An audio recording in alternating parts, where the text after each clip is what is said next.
O tema escolhido para a apresentação é Dimensionamento de um sistema de abastecimento predial.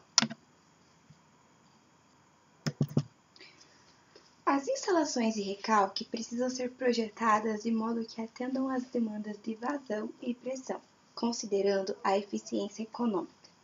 O profissional precisa realizar cálculos de perdas de carga da tubulação, consultas frequentes a tabelas, catálogos de bombas e de motores, avaliando os diâmetros da tubulação.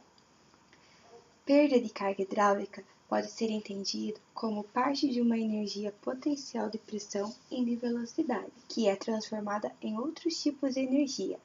Um exemplo é o calor. Para os requisitos de dimensionamento dos sistemas prediais, avalia-se a quantidade de água, qualidade de água, disponibilidade de água, temperatura da água, além da sua adequabilidade ao uso.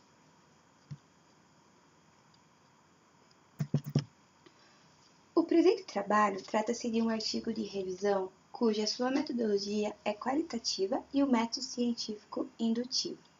Será aplicado um estudo de campo a fim de obter dados necessários para o dimensionamento de um sistema de abastecimento predial.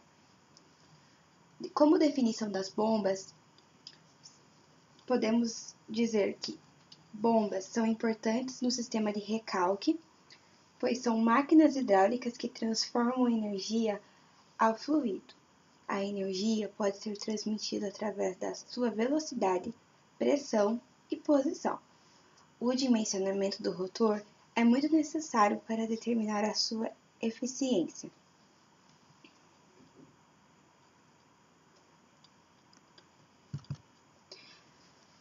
O dimensionamento das tubulações é uma dificuldade no setor da hidráulica. As variáveis definem o trabalho do conjunto do sistema de recalque como vazão necessária do fluido, diferença de cota, pressões disponíveis, velocidades e perdas de carga, natureza do fluido e do material e o tipo da tubulação. Porém, dependendo da situação, existem variáveis que podem ser desprezíveis. É o caso da perda de carga em trechos de tubulações muito curtas. Nesse caso, adota-se o diâmetro do bocal do equipamento, ajudando a otimizar essas conexões. Existem conexões, válvulas, medidores e acessórios que na instalação aumentam o nível de turbulência, provocando atritos e choque entre as partículas que compõem o fluido, resultando em perdas de carga. Para realizar o cálculo das perdas de carga, existem múltiplas equações, onde é necessário o comprimento da tubulação, diâmetro interno, vazão ou velocidade do escoamento. Como exemplo, vamos citar a equação de Darcy. A equação de Darcy consegue calcular as perdas de cargas em tubos retilíneos. Primeiramente, é necessário determinar o número de Reynolds, o qual varia de acordo com a velocidade do escoamento no interior de um tubo. O segundo passo é determinar a relação entre a rugosidade e o diâmetro da tubulação. Logo em seguida, podemos encontrar o fator de atrito através do diagrama de Moore. Para realizar uma escolha de uma bomba, alguns fatores são fundamentais, como a vazão e a altura manométrica. A altura manométrica pode ser definida como uma parte máxima em metros que uma bomba possui. Uma instalação de recalque, o conjunto motor-bomba, precisa ter um nível maior entre o ponto do reservatório de sucção e reservatório de recalque, somando com as perdas de energia em todo o seu percurso. Um outro fator muito importante é o NPSH. NPSH é a energia ou carga na entrada da bomba, dividido em requerido e disponível. O NPSH disponível precisa ser maior ou igual ao NPSH requerido, para que a bomba tenha um bom funcionamento. O requerido é disponibilizado pelo fabricante, e na sua segunda característica, a condição que atende bombeamento para não correr a famosa cavitação. Cavitação é um fenômeno onde ocorre formação de bolhas de ar no sistema hidráulico da bomba, quando as condições de pressão caem a valores inferiores à pressão de vaporização, gerando turbulências no interior da voluta. Quando esse fenômeno ocorre, são ouvidos ruídos e vibrações, que além de provocar o desgaste até a deformação dos rotores e das paredes internas da bomba, caso o problema não seja corrigido, acontece que o rendimento cai, impactando na eficiência da bomba.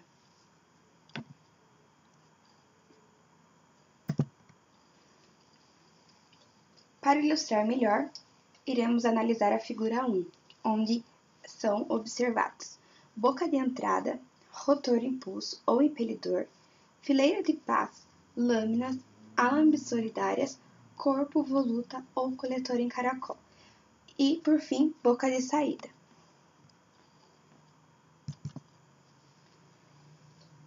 Quando o rotor gira em alta velocidade, o fluido é succionado para o centro do impelidor.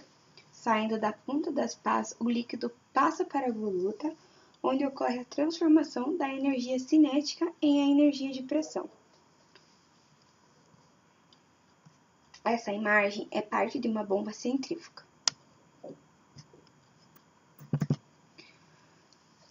A escolha do diâmetro da tubulação depende basicamente dos critérios analíticos, ou seja, em tubos a serem instalados no recalque de uma bomba. Normalmente, trata-se de questões econômicas ou, de outro modo, na sucção, o problema é a cavitação. Desse jeito, o critério é proporcionar uma condição favorável de sucção. É muito importante analisarmos os parâmetros que ocorrem na hidráulica, como é o exemplo da erosão no interior de tubos. Dessa forma, pode ser utilizado como critério prioritário um limite de velocidade do escoamento.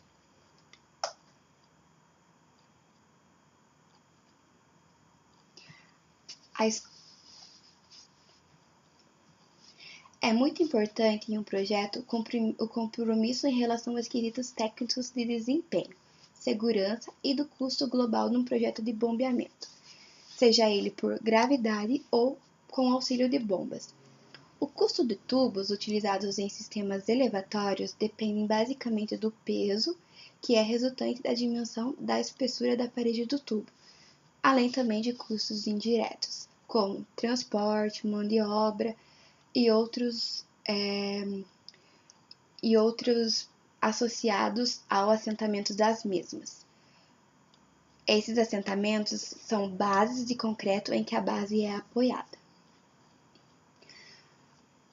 O diâmetro interno dessa tubulação é uma variável relacionada às condições hidráulicas já definidas em cálculos, que garantem o transporte de uma certa quantidade de massa do fluido, enquanto que a espessura do tubo deve ser dimensionada em relação aos seus esforços. Por fim, os sistemas de abastecimento prediais eles podem falhar prematuramente em função desse mau dimensionamento. O dimensionamento depende dos parâmetros como vazão necessária do fluido, diferenças de cotas, pressões disponíveis, velocidades e perdas de carga, natureza do fluido e do material e também o tipo da tubulação. Quando é dimensionado de uma forma incorreta, pode acarretar em problemas na erosão do rotor, além de efeitos causados pelo fenômeno da cavitação. Já dito anteriormente, o conjunto elevatório bomba-motor deverá ser maior que a diferença de nível entre os dois pontos mais as perdas de carga em todo o percurso. Os fatores que influenciam podemos definir como diâmetro de sucção, de recalque, velocidades máximas nas tubulações, assentamentos, que no caso são as bases de concreto que as bombas serão apoiadas, que precisam de uma fundação muito resistente, cavitação, altura manométrica e, por fim, o NPSH.